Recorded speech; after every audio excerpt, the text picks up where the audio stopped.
علينا والجميع ورحمة الله وبركاته. نحمده ونصلي على رسوله الكريم، أما بعد. أعوذ بالله من الشيطان الرجيم. بسم الله الرحمن الرحيم. وقضى ربك ألا تعبدوا إلا إياه وبالوالدين إحسانا. وليس الحق الموفق. إخواني في الله، أريد أن ألقي أمامكم كلمات حول موضوع بر الوالدين. إخواني في الله، اعلموا أن الله تعالى قد فضل الأبوين على الشفقة على أبنائهم والإحسان إليهم، وحث الإسلام واتباعه على بر الوالدين. فقال الله تبارك وتعالى: وقضى ربك ألا تعبدوا إلا إياه وبالوالدين إحسانا.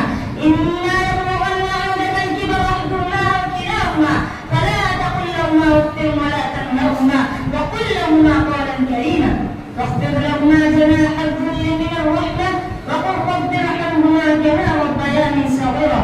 سورة الإسراء رقم السورة والآية 23-24. إخواني في الله، حق الوالدين عظيم، ولذلك قدمه رسول الله صلى الله عليه وسلم على الجهاد في سبيل الله. فعن عبد الله بن مسعود رضي الله عنه قال: سألت النبي صلى الله عليه وسلم: أي العمل أحب إلى الله؟ قال: الصلاة على وقتها. قال: ثم أي؟ قال: بر الوالدين. قال: ثم أي؟ قال: الجهاد في سبيل الله. رواه البخاري في صحيحه في كتاب مواقيت الصلاة رقم الحديث 527.